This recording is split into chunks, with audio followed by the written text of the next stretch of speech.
Hello, everyone. This is Sam Eccles from FilmFestivalCircuit.com and the Oregon Documentary Film Festival. Right now, we are gearing up for our Winter 2026 screening, which is going to take place on February 15th at the Commonwealth Pub in Bend, Oregon. And in preparation for the festival, we are talking with some of our participating filmmakers. Today, we're talking with Brian Craig Hindenberger, who is the director behind Ambient Caregivers. Brian, thank you so much for talking with me today. Nice to see you. Nice to meet you. This is a really fascinating documentary because it's talking about something for me, and I think a lot of members is utterly new, a new idea, but a really important idea, important topic. So tell me, how did you get involved with this topic and this project? Yeah, 3 years ago, or 4 years ago, I was working for a company. Actually, I still work for the company, Care Daily, which is a software company out of Seattle, and formerly in Palo Alto, California. They were awarded a grant from the National Institute of Health and National Institute of Aging um, to study the intervention of technology with people who are caregiving and living with folks diagnosed with Alzheimer's or dementia. And we were paired up with UC Berkeley. And my job, I worked as a tech support person. I helped I helped people, about hundreds of people around the United States, install sensors Hmm. in their home. And after 3 years of working and really uh, enjoying, just as you mentioned, the newness of this technology, Right. um, we I decided, wow, this is something I wanted to bring forward, and I kind of dipped back into my education in journalism, electronic media, documentary film production, and I said, this would be a great documentary before you lock it up. But we proved that technology, ambient technology, not only reduces anxiety, but also improves sleep, which is a huge deal for the health of caregivers, which goes on a steady decline with Right. seniors and whoever you're caring for. So being able to care for the caregiver was it was huge, and so I decided, since I had some of the most brilliant minds involved in the industry, in the age tech business, academic, entrepreneurial. I was like, this is the time, and I set forth and started the process of interviewing these people. So yeah, that was the inspiration. Ambient Caregiver is a ultra short documentary. I did produce a um, something that's a little bit longer and has many other interviews, Okay. but this is, yeah. So it's So this is the micro doc snippet. How long is your other version? the other version's about 37 minutes long, Okay. which I found in the small film world that's a little too long, Yeah. which is fine. Uh, so yeah, Well, this is a great I, doorway to get people interested in the yeah, topic to then watch the longer version. I know I would absolutely. like to. Yeah, it was great, and it was just such a good process to learn, I mean, about contemporary filmmaking and to really storytelling, and Totally. yeah, and so yeah. Well, very interesting, and it's cool to hear and unique to hear that you have a an inside view on this. You're not an outside observer making a documentary investigation on something. You kind of know the thing. Um, I'm curious about how you kind of orchestrated that, or what was your design process behind actually the structure of the film and the kind of the way that Mhm. you went about with interviews, because it's not an advertisement for one. No, I not a think it's almost a conversation piece. You're using words that are scary to people like AI and mhm, technology in the home, mhm. and you're just it's a conversation piece around it. Tell me a little bit about that approach. Yeah, I think I wanted to produce something that wasn't narrator driven, and it didn't Okay. have me in it. It was something that the story came out from the interviews, and the uh, that comes with a lot of um, you know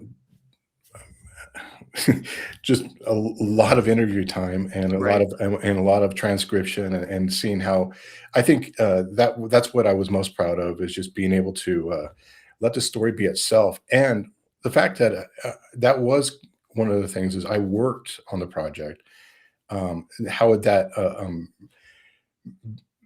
how would people perceive journalistically me being a part Right. of that? So I had to be I had to be pull myself out of that, and also I was 100% funded by myself, and the time with the folks, and I learned a lot about being resourceful. The smartphone Hmm. is the beta cam in the 1990s, Totally. and 100%. and knowing how to you know get it to where it needs to be for a, a Netflix unofficial camera. Right. You know, No, it's totally. yes, it was very educational. But yeah, the so I was really concentrating on bringing out the story, and in this time, AI is super. I mean, people are very critical on the subject of AI, including artists and Right. purists. But there are worlds where AI is just phenomenal. I mean, I think AI is just. We're in a time right now where we should be talking at all angles and the positive sides and the negative sides as well. So Totally. Well, yeah, there's an interesting part in the documentary where you're talking a little bit more about the technology and maybe the AI aspect of it, but you state specifically, or one of the interviewers states, and this is sort of I think a key point is that it doesn't replace the human. right, And I'm a bit of a skeptic, although I can see where it's got use cases in this, metadata analysis and stuff like that that are super usable. I just thought that was interesting. Clearly, you're making this with the thought that people have reservations. People are scared and skeptical of this technology. yeah, and I think that's a really um, I just know in the advertising world that AI authenticity matters. Right. Just being a real person, and in the world of healthcare and home healthcare, I think that resonates as well. Caregivers, the human side of caregiving probably uh, it would never go away. And if it did, it would. I don't know. I guess the one thing we didn't learn in the study is how to, and AI is definitely developing, but how to communicate and like a human, and how to have empathy like a human, and how to Mm, feel. And so I I went to a doctor visit recently, and the doctor was using a transcribe AI bot thing, okay. and he set it down and he said, I hope you don't mind this. This helps me do my job as a clinician. This helps me connect with you as a person. And I thought exactly that's what Right. is good Without about. having to write down and Mhm, fiddle with and stuff. exactly. Interesting. And well, and some of the things that are invisible to us as caregivers, like someone not sleeping the best, or somebody tripping and falling and no one knowing about it, or the subtle things that signify a decline that you wouldn't even realize. These are things that are really going to help future caregivers and health caregivers. Well, that's really incredible. It's an interesting topic, and I would love to see the 37-minute version. To be perfectly honest, because I really want to get more into this. Yeah, that's really interesting, and Yeah, you bring a lot of good experience to it. Let me ask you this, though. I'm curious. You have a sort of journalism background. Sounds like you've been doing tech for a main focus for a while now. What was it like going back into now the world of contemporary documentary, yeah. iPhones, and what did you learn from this? Yeah, well, I think I think going from journalism into the world of tech, I think, and then back again. Right. It was I think I'm learning that it's becoming more fast paced, and it's becoming more accessible to more people in terms of being able to produce and put things out there. But I think everything really boils down to quality and good production and it's not even though we have at our fingertips to be very fast and things. It really does require, uh, I think, a level of I guess creativity and also just adherence to make sure that this is um, I'm kind of babbling here because I lost, but I No, guess but yeah, I this is interesting. but no, I think the just being back into the full on journalism Yeah. world, it's very interesting what we have in tools with I guess AI and Right. different things at our hands. So Well, yeah, it sounds like, I mean, even though the technology is super accessible, I mean, Mhm. anyone can now record and edit and shoot, which is, I mean, Yeah, hardly 20 years ago would have been a much more difficult process. But you're saying that ultimately, though, you still need to bring an idea. You need to take time with the idea, the craft, and the right. technical side is maybe a little easier, but the you got to put care on it. Yeah, care and also I think what and ultimately it's a product people are going to see through something that's thrown together Right. and they're gonna but they're gonna if they see that there's real thought and put into this and yeah, it's going to resonate, it's going to rise Totally. be I yeah. Well, it's funny. There's a good dark quote from the digital era where he's reflecting on digital cameras and digital media, and he was saying that okay, now that it's so accessible, he's assuming that the next great underheard batch of geniuses will come to the surface. But in Mhm. fact, what it turns out is that anyone who was motivated enough, had a good enough idea, was going to take the time to make it, whether it's 16 millimeter or 8 millimeter, or I mean, I don't know if that's Yeah. exactly valid, but I think really what it gets down to is, technology like this is something that makes it accessible, but it just playing, hitting record and putting something together isn't necessarily what people want to see. Maybe it's not necessarily uh, quality, but I mean, almost that merges into just the whole topic here. Technology is the focus of, I don't know, this conversation here. Yeah, well, and I've kind of taken that on to the next step with my future subjects. Okay. I I wrote I kind of adapted my interviews and I crafted a narrative Oh. into a script that was accepted by the Sundance Sloan Institute Oh, wow. into the second round. I didn't make it into to the qualifying round, but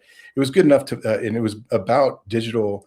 I called it my digital twin, and it was a story of an elderly man who finds out that he has a terminal illness, and he is living with a woman who is diagnosed with dementia, and so he decides to use contemporary technology to clone himself digitally, so she can remember and feel happy. And so I'm still moving forward with that. And back to your subject of how AI affects the purist and the Right. artist and the journalist. I'm also working on a project called Song of Sunset, which is about musicians and the advent of AI generated the AI generated world that we're Right. in, and song crafting and how they both collide and merge and yeah, it's a Very lot of cool. fun. Is So this going to be, do you have, is it short forms for these? Are these features, yeah, ideas? last year I just released actually through uh, film Oh, Film Festival film Circuit. festival circuit. Okay. It was awarded semifinalist in Atlanta, Austin, Oh, very and cool. but it basically that project is developing and pretty fast right now. I've decided to make it into a full on series. I'm going towards a the Okay. YouTube area because I think that anyway, I'm going towards a no dependent on distributor angle right now for that right Totally. now.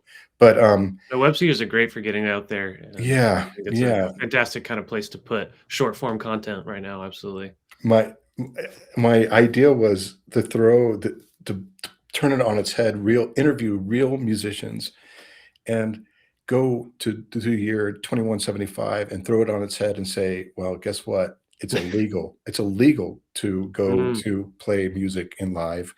You cannot do songwriting. And anyway, all digital files were eliminated, and so we're a cultural ice age happened. Anyway, it's a lot of fun. interesting. A culture, Interesting. and I'm decided to narrate that one as a Okay. hologram, explaining to the future world what was and how you can relearn how to do it, and Totally. using real artists to talk about it. So That's it's a fascinating. lot of fun. It's Well, yeah. it's funny there. I mean, there's almost like a real life a comparable thing where I learned this recently at, small music venues or whatever, your punk clubs. Some Mhm. places the venue has to pay a yearly fee for covers. I don't know Oh yeah, exactly how it yeah. works. Have you heard this? ASCAP. That's correct. Right. And Mhm. so I remember playing in some crappy bands and, we had a couple covers and they say no covers. And I thought, what does that really mean? But so there is this kind of like, no one's ever going to persecute you on that, but No, well, where rights can come into your music is totally feasible, yeah, you well, know? in this current piece, I reveal that there was a noise ordinance, and you can't play a certain after a certain time. Okay, so they eliminated there. Right. COVID removed gatherings, Right. and but what if some evil AI generated business wanted to just completely eliminate just like Google Right. can tell a copyrighted music. What if it went out there and corrupted a file? Right. And Totally. so what's stopping that? So Oh, interesting. it's yeah, it's Yeah, I think all very this AI fascinating. stuff in health, music, life, it's just, pretty interesting. I think we're gonna be talking about it for a long time. Absolutely. Well, I'd love to hear about this round of projects you have that are focusing on this, but also playing on your experience in the tech world. I think it's fascinating. I'm very excited to see more from this. Very cool talking to someone who has, I don't know, developed ideas about AI and tech. You're thinking about it from multiple angles. Is Yeah. there anything else you'd like to add about Ambient Caregivers, your documentary? Well, I'm really excited that it was, selected, and it's gonna be screened in Bend, Oregon. Totally. It's, where I'm from. I could and, Oh, nice. it's and that's where and we're gonna bring I'm gonna be bringing along the CEO of Care Daily, so Oh, if fantastic. anybody has any questions about ambient technology, they could talk to him, and, it's, super exciting. I've always, felt that your organization really empowers people like me to break out of their shell, and I'm very grateful, and I'm looking forward to the event. I'm super happy to hear that, man. Yeah, me too. So Yeah, February 15th, we're going to be screening Ambient Caregivers at the Commonwealth Pub in Bend, Oregon for the Oregon Documentary Film Festival. It's going to be a great sort of relaxed, chilled out vibe. I yeah. think it's going to really facilitate some networking and some good conversation. So I can't Sweet. wait, man. And thank you, Brian, for talking with me. Thank you. You have a great day, You and too. all right. Take All right. care. Cool. Do I just I'll hit oh stop. leave?